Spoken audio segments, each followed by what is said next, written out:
హరి ఓం. అందరికీ నమస్కారం అండి.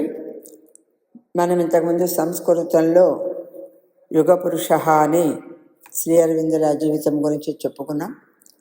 ఇప్పుడు వారు రాసిందే వారి యోగం గురించి కూడా తెలియచేసేటువంటి ఒక చిన్న పుస్తకం శ్రీమాత అని. దాని గురించి మనం అందులో ఉన్న విషయాల గురించి ఇప్పుడు మనం చెప్పుకుంటూ వెళ్తాం.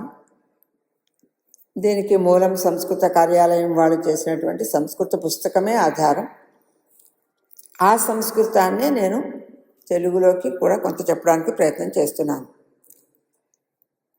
అయితే ఇందులో అసలు ఏం చెప్పారండి అంటే, ఇందులో మొదటి అధ్యాయాల్లో మొత్తం 6 అధ్యాయాలు ఉన్నాయి.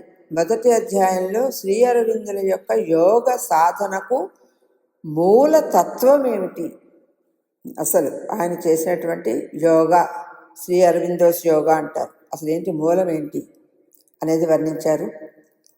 తర్వాత వాటిలో ధనము, పని, అది చెప్పుకున్నాం. మనీ అండ్ వర్క్, ఈ రెండింటినీ మనం ఎలా అర్థం చేసుకోవాలి, దాన్ని ఎలా తీసుకుని మనం వాటిని అనుభవించటమా, వాటిని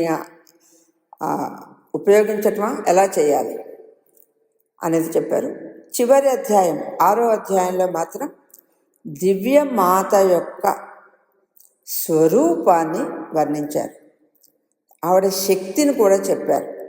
అవి చెబుతూ ఆ తల్లే మన యోగ సాధనకు అధిపతి, అధీశ్వరి అనే విషయం శ్రీ అరవిందులు ఈ చిన్న పుస్తకంలో ప్రతిపాదించారు.